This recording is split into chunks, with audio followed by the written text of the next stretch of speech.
Hello, everybody. Welcome back. We are casting a game of Dominions 5. This is the Hydra game where two players control one nation together. And there are two of us casting this game. I'm joined by Sy. Hi, my name's Sy, and I like Dominions. And it is turn 11 in this game. And already there are two wars, as you can see here, that have broken out. So let's take a look at the messages. Some days you're the Louisville Sluggers, and some days you're the Ball. So there's not much he feels he can do about Zeadens. He has two Mind Burners and two Sleep Casters. It's interesting that those are the spells that he picked up on, rather than, for instance, Tangle Vines, which is very accessible early. Well, although with the total lack of MR, Mind Burn is certainly legit. Yeah, Mind Burn's definitely useful for knocking those guys off. They're riders. But Sleep is a little bit questionable because, unlike the AoE versions, it's essentially going to get, or the person who's put to sleep is essentially going to get woken up right away. And they're because there's the Aidens, like, yeah, they'll be asleep, so it'll be easy to hit them, but that hit's not going to kill them. Yeah, I definitely prefer the things that, like, the AoE version of Sleep, like Sleep Cloud, is actually quite good. Like with Sleep Cloud, just because it's a cloud effect, it's rolling multiple attempts like per round, so it actually has just like a really good chance of actually putting them to sleep. And then because it's AoE 3 lingering 6, it's going to actually affect a pretty significant number of them. So even though, some of them are going to get hit right away and then get woken up right away, there's going to be ones that are, like, further away that are uh, still going to remain unconscious. And then it's also going to keep reapplying because of that lingering effect. Whereas Sleep is a single target spell that has a very low impact for only targeting one unit. Okay, Midgard says he got Conjuration 3. I'm going to make Vanyarls. And I guess he's thinking about setting up that raiding party, those raiding parties like we discussed in the previous episodes. Oh, good. Yeah. So he's thinking along the same lines. Let's get a few parties into monkey territory. So Marilyn chimes in here. Who's the other player controlling Midgard? I disagree that their expansion was successful. I think their expansion is really bad. Like for Midgard in particular.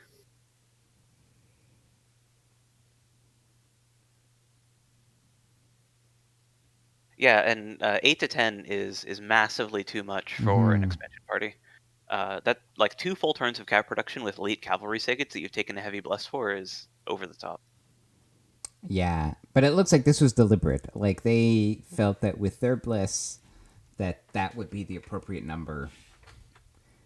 I see With. that, like, I see that's what they're saying. I just think they're wrong. Yeah, no, right. You clearly disagree with that. So that Yeah. was deliberate on their part. Okay, so and Bogarus says, well, we attacked this turn. So far, we have violated most of the common wisdom for Bogarus. So they made eparchs they didn't research. And they've been making a ton of units, even though they're bad. And then they're attacking, even though they're usually the rush target. But they can do that because they have very good Diplo.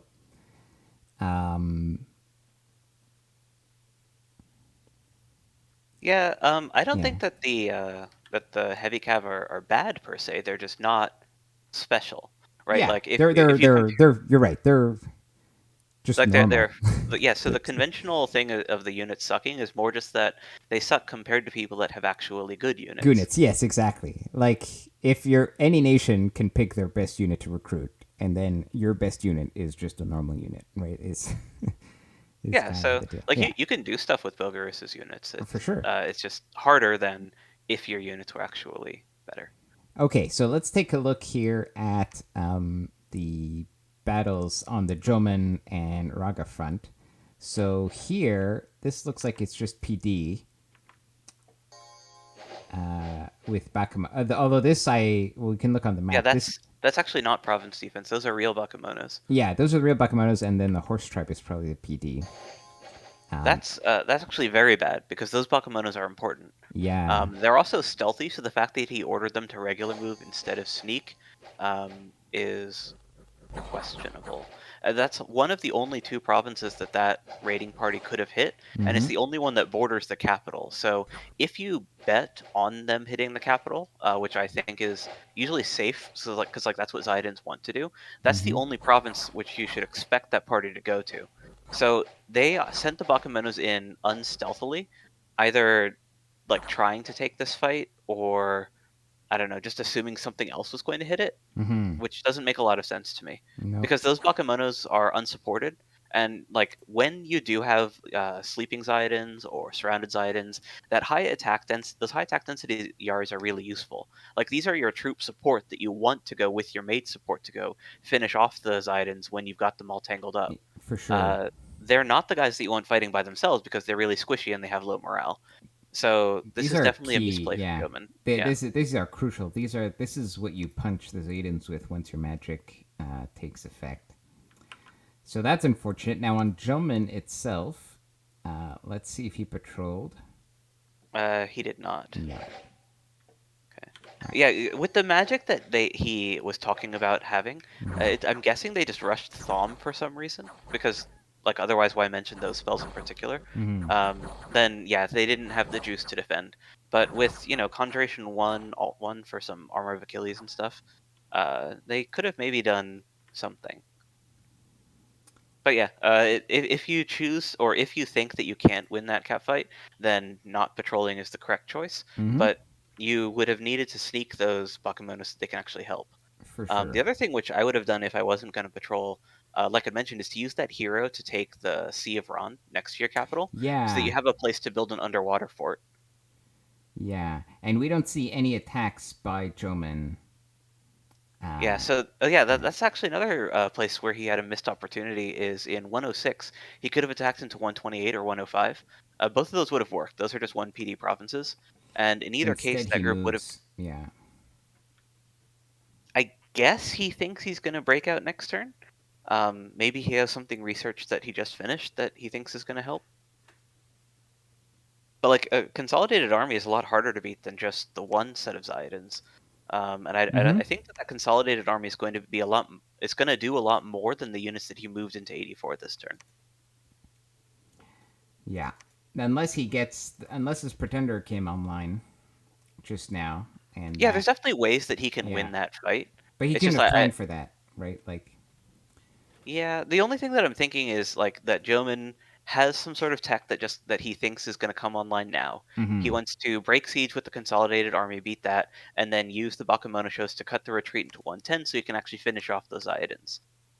In Raga's case, I don't think I take the fight because you don't know what Joman's planning in particular. I think Mm-hmm. you take 84 and 89 or 84 and 101, and then you basically and then you can leave like one Zayden behind, or if you have a scout, you leave that guy behind instead, so you can see what Joman's doing, Yeah. and then see like what the magic is that you're going to need to be able to defend For against. sure. Absolutely. No, I think you take 101 because I think these are like by getting on his cap every other turn, you're like completely deleting all of his recruitment.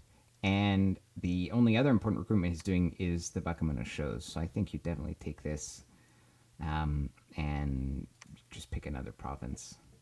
Yeah, like maybe I think 89, just because if Mm-hmm. you do take 101 with that Zayden and Cataphract party, then you're connected to 89 even if you Yeah. lose 110. Yeah. Anything else that you take, like you don't want to hit 84 because then you can be bounced onto the cap and actually lose those Zaydens. Mm-hmm. The only other province is flying way back to 106 and grabbing that. But 89 is more versatile because from there you can hit any of Joman's other provinces. Yeah, for sure.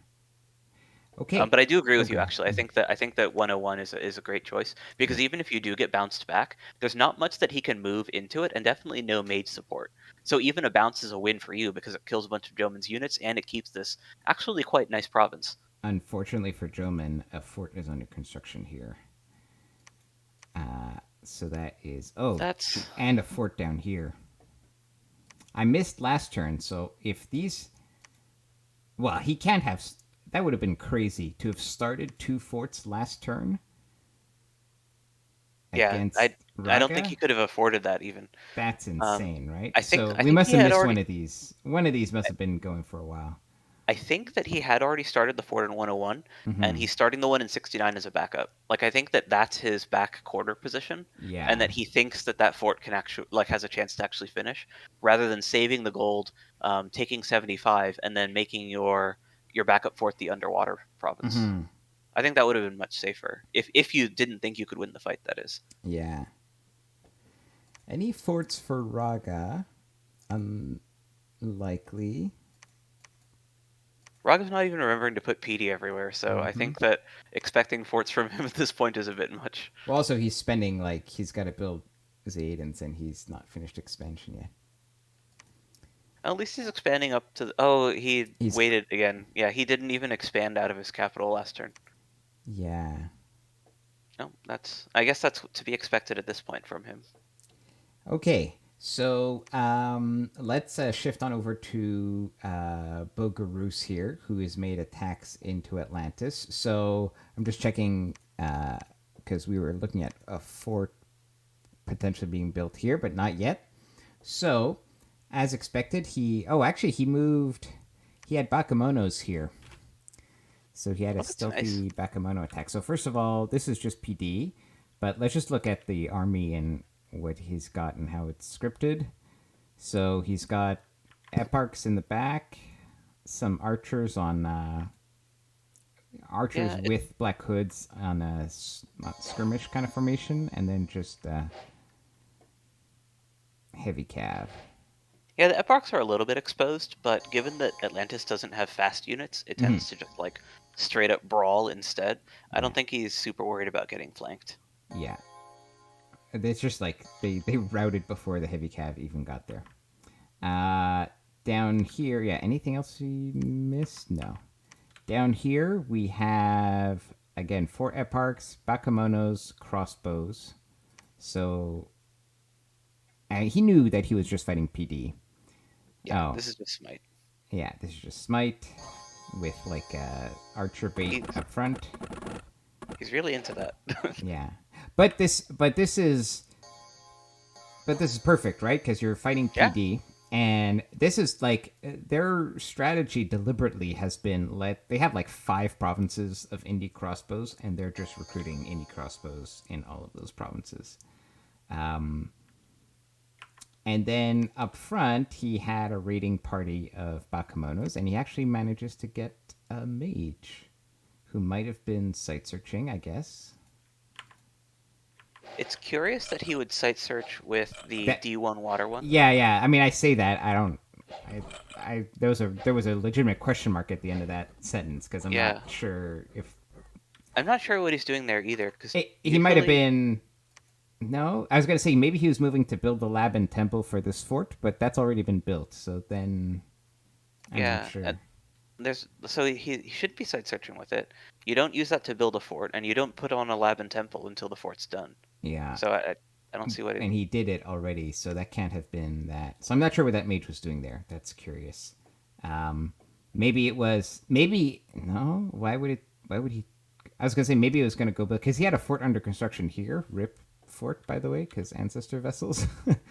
I think honestly that it's probably worth just saying that Atlantis is making many mistakes, and that we shouldn't maybe read too much into but I'm the trying reasoning to behind these things. No, that's fair. But sometimes I'm trying to think like, what was the thing that was trying to be done that wasn't optimal, right?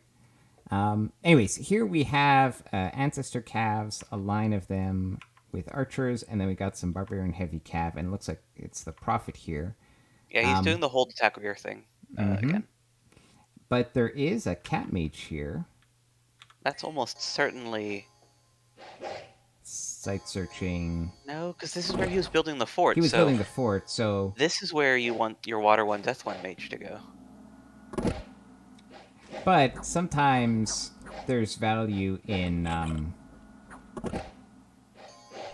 Yeah, I mean, this guy is definitely like the kind of guy you want going around site searching. He's got that water for, but like this is where a fort's under construction, so you do want to build a lab and temple there, and you don't want For sure. this Angakok's turns to be spent doing that. Okay, so Uh, that's unfortunate, losing a cat mage. And then down here, just just PD. PD. Now the Um, worm comes in. Oh, worm and mournfuls, but the mournfuls die. I'm just curious, as an expansion, I'm just curious here if you could have taken this with just the worm, or if you needed these guys to eat the lance. He's got iron skin, quicken self. yeah, with Iron Skin alone, the worm is fine. You don't need anything to support an Iron Skin worm.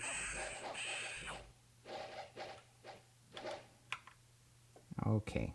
The other thing which he could be using is Breath of Winter. That's really Hmm. useful in those cold provinces.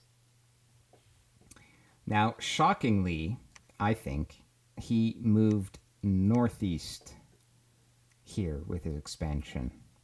It's in line with what he did towards TNG, and Yes, I unlike actually yes. Sorry, so I say shockingly as that is yes a poor choice of words. In line with what he's been doing. I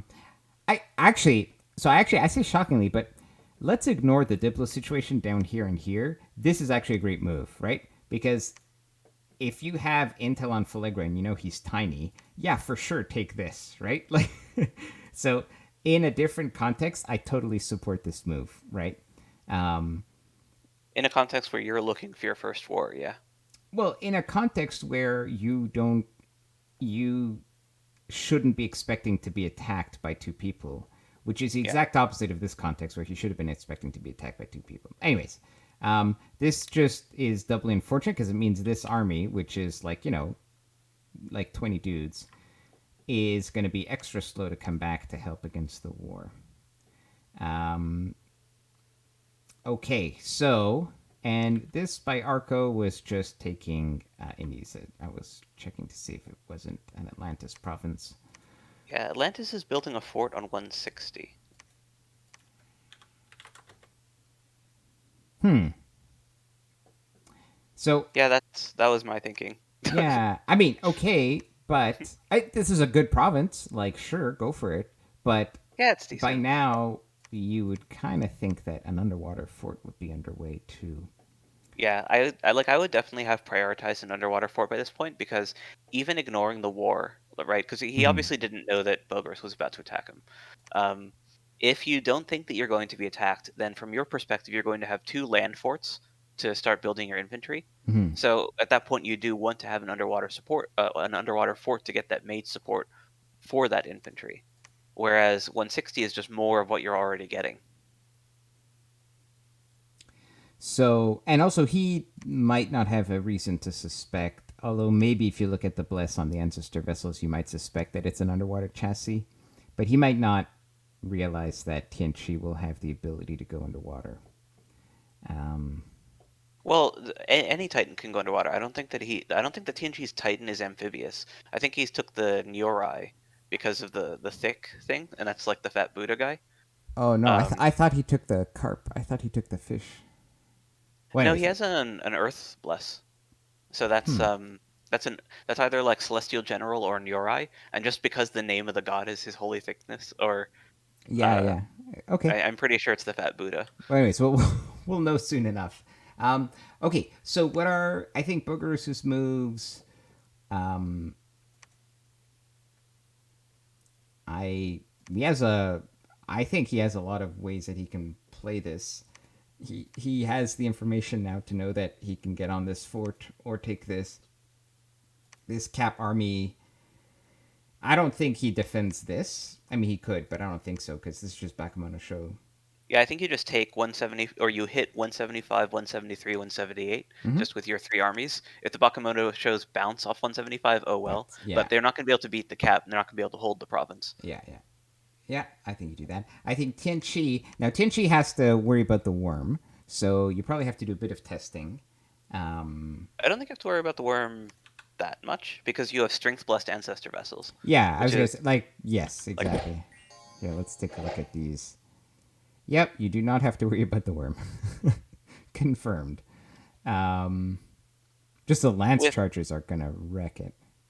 Yeah, with Temper Flesh and Breath of Winter, the worm would be a bit more dangerous. Mm. But you've seen it go, right? Like you know what it casts, Mm-hmm. and it doesn't cast either of those. And with Iron Skin alone, I think you're fine, because yeah, it's gonna have 21 protection, I believe. Mm-hmm. Um, Yeah, I just and so 24 slashing damage is just fine. Like yeah. you're totally fine fighting that. Falchion is such a good weapon. Um, yeah. Now, how many you want? Like, I don't know if you split here. He may or may not have like intel on what's in the cap because this cap army could move here. Yeah, that's the only danger of going to 132 is if Atlantis sends his capital force south. Actually, there's a can these map move 16. It's cold, but this is a road. This might make it here.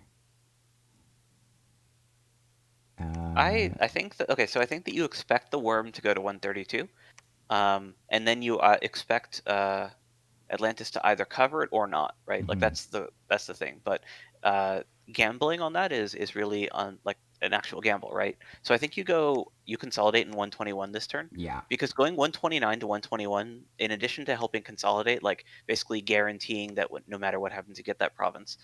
It also helps make sure that the worm can't sneak into 129, and if the worm tries that, then you bounce it. yeah. I know. I agree. You go here, and honestly, this is actually. I mean, on the one hand, it sucks fighting an amphibious nation with lakes on your border, but on the other hand, this is not a terrible path. Like, sure, it's like a one tile choke, if you will, but it's where you want to go anyways as Tianchi, right? So Yeah, the challenge is that Atlantis can sail, so Atlantis can hit 109 and 129 from his capital as well. yeah, but with reinforcements coming from the capital, I think Tianchi's happy with this situation here. Yeah, especially since you have Bogarus going into like Atlantis's cap circle now, Mm-hmm. you kind of expect Atlantis to focus on that front more as well. Yeah, yeah, yeah.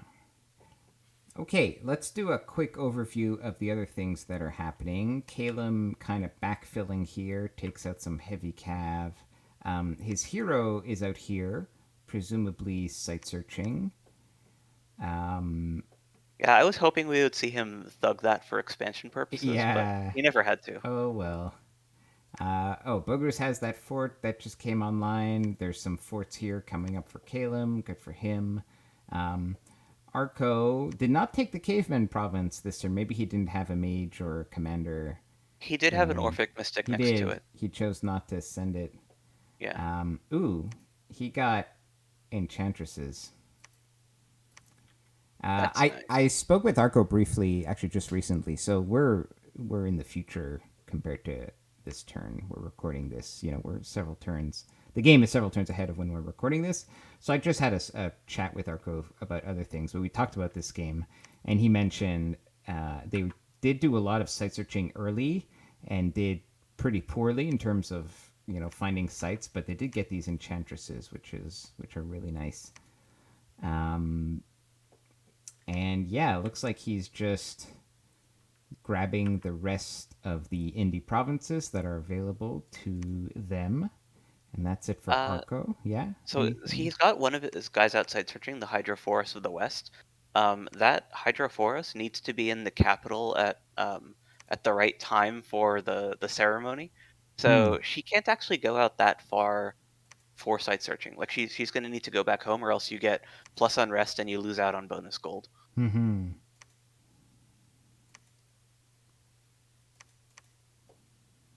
I'm guessing that Okay. he just value. I mean, it obviously paid off, right? Because he found the forest Yeah. of 1,000 Well, trees but there. it's just But right next to yeah, the cap, so I think he can bounce right back. yeah. Okay. Well, it's just a Go matter ahead. of timing, right? Like you Mm-hmm. just have to make sure that she's back in time for her ceremony. Vidheim finishing up expansion. I'm assuming this is a ping. Yep. Another ping here by Um, Alm here taking this big heavy calf province with 110 rangers and 10 chaff.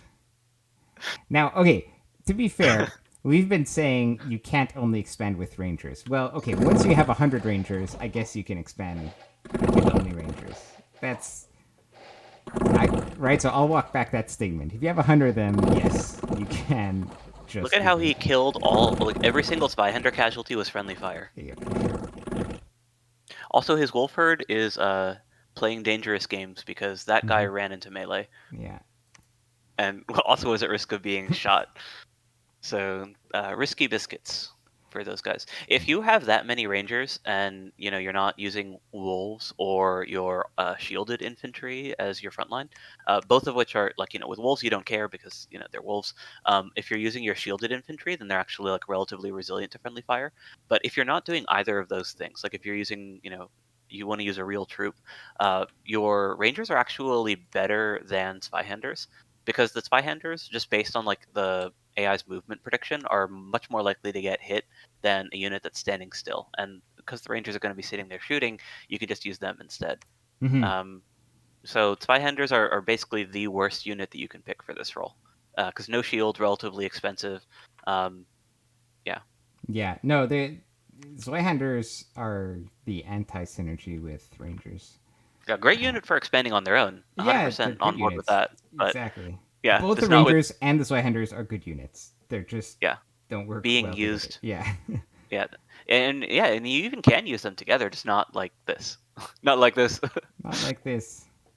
All right, so that's um, it for Ulm. He expands up here. Phalegra lost he all of threw their cataphracts. Oh, did you he notice something else? he threw away those mercenaries that you just showed Yeah, it yeah, just a yeah. second there. And these are guys that he actually had been protecting Mm-hmm. rather than uh using as chaff. So Yeah, that's seems out of line with how he'd been coddling them earlier. yeah. Too bad for them. Okay, Bogarus. Also, I think we'd Okay. mentioned this. I'm not sure if we'd mentioned this in a previous episode or not, but we had seen scout recruitment from both Ulm and Vadheim near Flegra's border, and Mm-hmm. then seen those scouts disappear. So we can assume that by now both of those nations are aware of how small Flegra is. Yeah, yeah, for sure.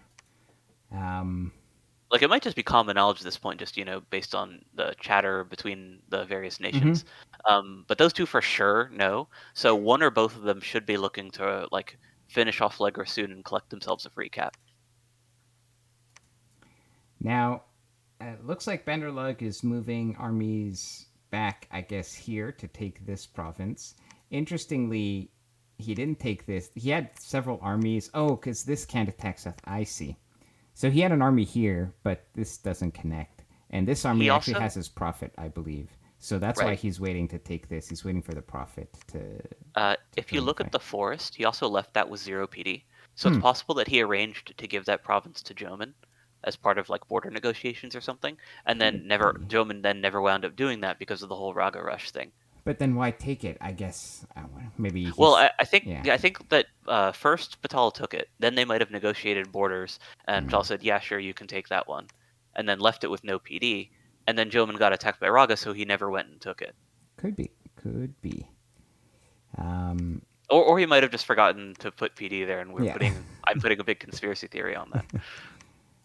All right. Looks like he's got the longbow mercs and whatever this is, and that'll take these Londed next One of turn. the things that we had talked about though Mm-hmm. is the fact that Bandarlog essentially gets a lot of value by vulturing on Joman here. But Mm. the fact that his troops are not on that border shows that he's not doing that. Yes, and it's impossible for him not to know that there's a war going on here, right? So Yeah. he We know about this because they're talking about it in the game chat. Mhm. So then, but everyone knows. yeah, but to be fair, like if you're Bandar, you know that North and South is not a threat because they're fighting each other. But I mean, you're presumably you have scouts because you're monkeys, right? Like you have Kalem, which expanded very well to the west, and its birds, and then you have Vadheim. elves. Sorry, Vedheim, which expanded very well to the west, and you have elves to your east. And you know, if I Vulturing two provinces off Joman that Joman is not going to be able to defend, mhm, and then taking over that water with Nagas, are that's essentially free. That doesn't put yeah, you at risk from and prevent you from being able to defend yourself against Midgard. I agree. I agree. I think he could still find the time to do that. Um, okay, I think The one of the players for Patala Mm-hmm. is Castronomical, who I Mm-hmm. actually know. He likes his 1v1s. Like he will opt into that type of war. Yeah. So it's possible that he's just, as a sense of like honor or Right. enjoyment of the game, is just choosing to not vulture that way. But I don't know. I think he'd vulture it, like, or I think that it would have been a good move to vulture here, and you're basically just getting an additional 5 provinces of expansion, and then you can take that advantage into your your Into your your real 1v1. 1v1. Yeah, Yeah, exactly. exactly. um, looks like Midgard. I thought I could be He wrong. moved Oh, he he had moved his this from back to from the there to his cap. capital. Mm-hmm. Yeah. Which in my opinion isn't a great move because if you so either you take that province this turn, which you didn't, Mm-hmm. right? Or that army is something that you want to reinforce 181, in which case you want to move the non-stealthy units there, right? Because Yeah. those are the more valuable ones. But he either stealthed in, which means he moved exclusively additional sacreds in, and not his non-stealthy units, the non-stealthy survivors, I should say, since most of them did die. Um, or he is like not moving anything there at all. In which case, he should have just attacked with the Vans already. Um, like that group of Vans can take that province. Like I would be really confident doing that. In Yeah. which case, yeah. So I don't. I think it's like it's the worst of both worlds, right? Like either you want to reinforce, in which case go do the super conservative thing and go reinforce, or you don't want to reinforce, in which case it should already be his. Right. Um, Upside is he's at least building Hobart crossbows, so he knows that those are Yep. good. We got Hobart Everyone likes crossbows it. coming. Those are great. Um, more infrastructure underway here. Fort here and here. Just tons of forts here from Calum. So, the mist-covered highlands are a really high-value province for Calum, and we've talked about that in an earlier episode, so I'm not going Mm-hmm. to rehash that. So I think that you should be forwarding at least one, if not both of those, but then also leaving some magic weapon guys there to defend. Like you don't need that many ice-clads to beat phantoms, but you do want some. 6 indie PD is not necessarily going to be able to protect that province on their own. No, Um, I can. It certainly happened to me. 6 NDPD is not enough. yeah, I so can I think confirm. Yeah, so I think that what you want to do is go ahead and build those forts, and then leave a defense force in order to actually protect against the inevitable attacks. Mm-hmm. And then once that event chain is fully cleared, then you have those illusionists, and then your fort is already there. So I think he should be prioritizing that over some of these other places, because like some of these fort spots are like actually just good spots. So like yeah, by all means you want that as your launch off point. Um, so like as far as just like forts that are going to be great positions to attack from, the first one that he finished 50 is totally fine. I think we talked about this like way long ago. That's a good launching point because it's in strike range of Midgard. So you essentially always have the elves under threat. And Mm-hmm. because you've got some like stealthy stuff, even if he sieges that fort, you can go retaliate in kind. 95 is not really reaching anywhere other than Joman. Um, as is 102. 102 is fine because that helps protect that throne, which is actually a really good throne by the looks of things. But both of those are like striking at Joman, which I'm not sure is something that like you really care about prioritizing as Calum. And then 103, that's actually a really good fort that because that hits 142 and TNG. So yeah, that's a good one. The two that are on Joman's border, I guess, are the two that I don't think are as high value as doing one of the Highlands. Maybe Well, 108 because that's still in flight range of 125. Um, but yeah, I suspect these are just like I suspect he's seen this war. He sees this war brewing, and he's looking for an opportunity to vulture in this war, right? Um, and he because of the even though they're flyers, because of the sort of diagonal connection here, he feels less threatened by Raga getting pissy at him for vulturing, right? So setting up some if you forts here if you gives want to you vulture, you yeah. don't need forts. Like if all you're doing is taking some free Joman province, you don't need any forts for that. You just send in the birds. Yeah, but if you attack if you just send in the birds here and suppose Raga wins this war, then having the forts helps you project your power here to actually fight the ensuing war that would happen against Oh, Raga. I see what you're saying. That you Right. basically want to have those forts so you basically start the fort construction now. You take 101, 89, 69. Then as those forts finish, you start fighting Raga in earnest, while he still has to go siege Joman. Yeah, basically, right? If he's eyeing this greedily, I think that's part of that setup. Um, That's an odd choice because those Iodins are a really bad matchup specifically for Kalem's early game magic. Because you don't mhm. actually have an easy disable option. You need to wait until you have like a large number of mages in order to do fatigue plays. Um, or you can do like troop buff and lockdown magic with some of your randoms. But you don't really have like a true lockdown spell early game, right? Like the way that you beat Zidans is you put up Storm, you spam Skeletons and Rigor Mortis. And then with that, then you can beat whatever conventional troops because they can't really kill you.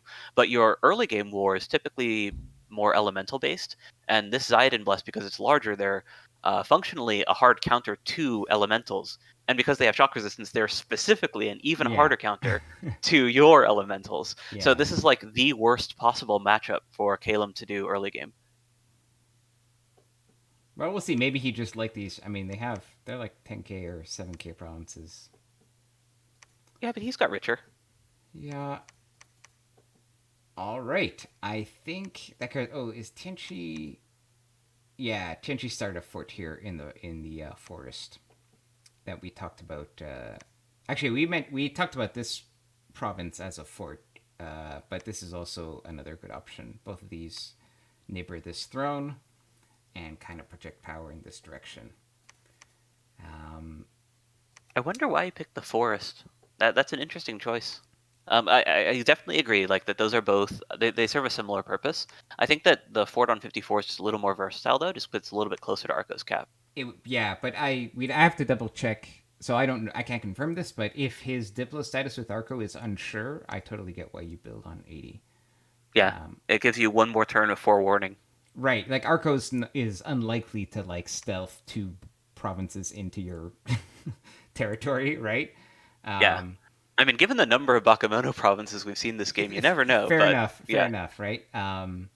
but yeah, no, I get it. If you're not sure if Arco's going to attack you, then having an extra turn of warning Yeah, makes total sense. and I do because I vaguely remember him saying that he had a nap with Calum. That for some reason I remember that, but I'm not sure about the Arco Tinchi situation. Mhm. Arco building a fort here in 7. Just doing a quick fort construction check, and a fort here. Uh, Way out here. Okay, so it's interesting that he actually valued the turn of site searching in 23 over capturing 44 because he went and found a burial mound there. I mean, he was Mm-hmm. successful, so you got that going for you, which is nice. But yeah, it's just an interesting choice. And a fort here. So 3 forts going up for Arco this turn at 3 different corners of his empire completely. Yeah, they're all good spots. Mm-hmm. 56 is an interesting choice in part because it's going to be very low resource. Like if you built it in 46, that would have been able to produce a lot more hoplites. Mm-hmm.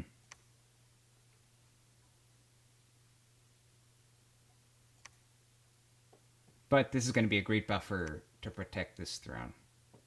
Yeah, I mean, kind of. So the interesting thing about that is that because Except Midgard not can really, sail, because it's Midgard and he's just going to sail across. So actually, yeah, it doesn't really. It's very yeah. easily isolated. Um, I can kind of see it serving as like a hard point in that if Midgard goes and sails around it, you'll still like have that fort. But you Mm-hmm. can't easily get out of it once Midgard does that. Yeah. So until you get to like the super late game, well, not even super late game, until you get to like Gateway with Crowns of Command, then you can start like shipping stuff around, no problem. But that's relatively late in the game. That's like turn like mid 30s and beyond. No, you're right. This being Midgard actually it makes this a very strange choice. Um,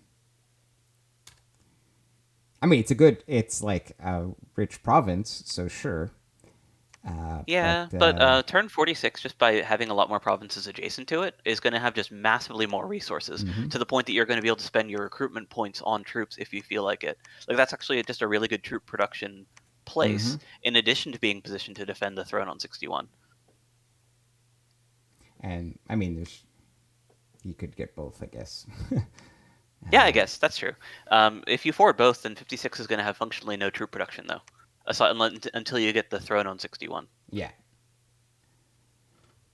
All right. The other thing Oh, is, go ahead. Yeah. we expected, because Arco has an awake researcher, that he's going to want to fight early, right? Because Mm-hmm. his power is just going to come online long before anyone else's.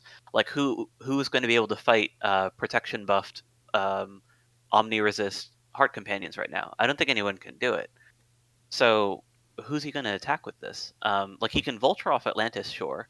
At which point, what do you do after that with your, 3 extra provinces? I guess you can go fight Bogarus, or like you can take advantage of the fact that TNG is busy and go invade him, but his troops aren't set up to do that either. So I think that I mean, you had mentioned this earlier, that like it's easiest to just go take the free stuff now, and he's got neighbors that haven't expanded quite as well in that Atlantis hasn't expanded in his direction, so he can go take that, go take some thrones. But then you do have to fight someone, Mm-hmm. and yeah, like because your power is online early, there's no reason to wait. Like you may as well pull the trigger and hit someone now. Yeah. I honestly think that Midgard is an okay target, if only because it's easier to attack elves than be attacked by them. Yeah. Except they do have a nap because we know that Midgard napped everybody except Patala. That's true. So we know that they have a I nap. mean, they have a nap, but do they really? I mean, Given the players involved, I know that a satirist does not like he'll make a nap yeah. to make you feel better, but he doesn't care. Noted for my next game that he's in. Um, yeah, I think he's gonna be looking actively for his next matchup, but fortunately he has plenty of stuff that he can do until then, right? Like, Yeah, that's true. yeah, like, but you don't want to waste like kind of your power curve going, rising higher than your opponents. Actually, we could take a look at research, which we didn't look at last time. We looked at some province graphs, but we Now stopped at gem that's income. interesting. So let's take a look at Phlegra is research. catching up. Uh, So we knew that Phlegra was building those mages, so yeah, we did see that. I hope he's getting Conjuration 5, because that's about the only thing that you can do that's going to even really help defend yourself against yeah, Vadiheim. yeah. That's super interesting. I guess Wilkie's not doing anything else with commanders. He's just making, you know, up until this point, everybody like people only now have their first palisades up, so it's still only been cap recruitment every turn, right? And everybody else is making expanders and armies and people to go fight, whereas Falegra is just stuck in his capital recruiting, right, mages that are going to research. So I guess it makes sense that he's climbing up the Well, tech tree. most people should be recruiting research mages from their capital, because you can expand with indie commanders. Yeah, but you're going to need, a profit here and there. You're going to need like special things. Like when you have things that you want to do, you need to spend a few cap turns doing it. Whereas Falegra, whether they want to do stuff or not, they don't have anything they can do. So, Right. But I mean, uh, like, to take Vadiheim in particular, for hmm, example, they haven't really been expanding with their blessed, so they don't need priests. hmm, And they can recruit the wolf commanders out of the forest, so they don't yeah. need, like, more mobile commanders. No, that's a So great example. Vadiheim, yeah, Vadiheim should have been recruiting mages essentially, like, since turn 3 or 4-ish, like, somewhere in that I mean, ballpark. and to be fair, their graph is inflecting very nicely too. So it looks like they Yeah. are doing exactly that. But They're going, part but of the reason, they're doing part of cheap the reason mages, right? Like they're little mages, which don't have that many RP. Well, what I was actually saying is that they're building those mages out of their forests, because you see that they labbed both Mm-hmm. of them. So I think okay, they're building the Jotun Gigjas. Mm-hmm. So okay, and then they've got a Veda Gigja and 48. Okay, yeah, so that's what they've been doing. So they have been building their mages. They're just using them to build labs instead of already research. So that makes total sense. Right, right, 100% right. on board. Yeah. So Um, Vadiheim should actually climb ahead, I think. well, their graph is one of the ones that is the most upwardly. The slope is the steepest. Yeah. Maybe there's a couple other tied. Speaking of slopes, Arco, just a weak researcher. All the other mages are out expanding and site searching. Right? There's like Yeah. no research going on except for the weak researcher. I actually Um, think that's fine yeah, though, absolutely. because yeah. That's what it's there for, right? um, Alm has so Alm has been doing this thing where he's been recruiting a lot of the foreign recruit lab mages. So that's happening.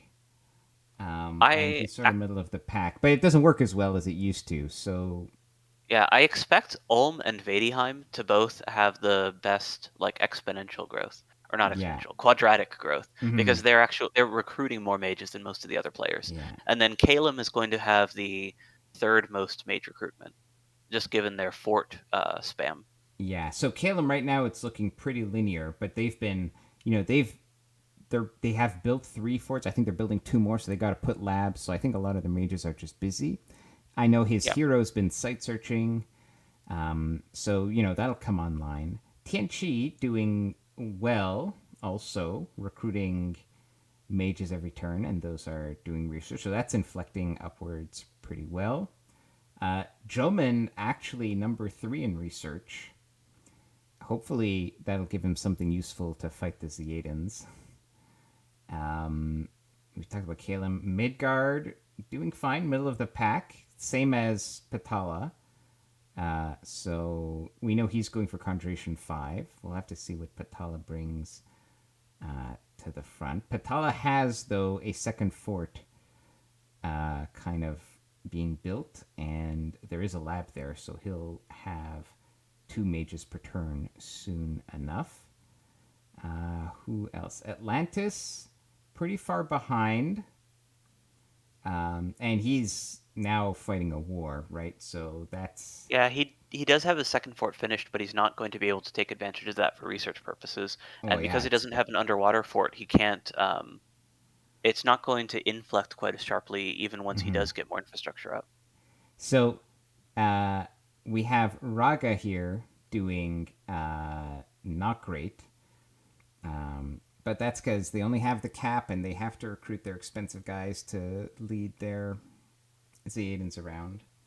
I mean, they don't have to. He's just choosing to. Okay, fair enough. You can lead with his particular bless because he's got larger, which That is there without the thing. You can definitely expand with indie commander led Zeidans, no problem. I think the most amazing part of this graph is Bogarus dead last in research. His research is a horizontal line. It makes sense. No, he's been Yeah, spamming eparchs. he's been spamming eparchs. So yeah, As long as you don't get attacked by someone who's going to take advantage of this fact, then you're fine. yeah. And as you mentioned, he's essentially riding off of diplomacy. That he's got 3 naps and like a 2v1 on his first war target. All right. We should take a quick look. Well, Dominion isn't Yeah, always super doesn't mean relevant, anything. but that's you can That's the tell that's the awake side awake, effect. right? Yeah. Yeah, exactly. Who's that? Calum? No, that's not Calum. Is that Vedi? No. Bogarus. Oh, with the eparchs. I know he did a couple Um. turns of preaching. Yeah, he did preaching in 142. I mean, he probably did a bunch of preaching since he finished expansion. The armies were kind of stagnant for a while. But let's look at army size real quick. Although this is, often easily skewed by kind of worthless units for some nations. This is the Bakemono show graph. Yeah, exactly. Well, no, this is a ranger graph for Ulm, right? Oh, that's true. Yes, you're right. And we have the bird graph for Calum, right? He stopped troop recruitment. Calum, yeah. He doesn't believe in snowballing, I suppose. Well, that's interesting, right? Because he's been building a ton of forts. So, he decided instead of building 400 birds and taking somebody else's fort, I'm just going to stop recruiting birds and build my own forts, right? It's a very conservative way to play what I consider to be a very aggressive nation. It's not your typical Calum play, that's for sure. Bogarus, top army size, recruiting tons of indie crossbows, Bakemono shows, and of course all his units. Patala also with a very large army with Bakemono shows and just monkeys everywhere. Yeah, Patala actually is recruiting quality units too, though. Like he's in terms of like gold value of army, which I wish the army graph was, to be honest. Yeah. I think Patala would actually be highest right now because he actually has like a bunch of 16 gold units. Yes.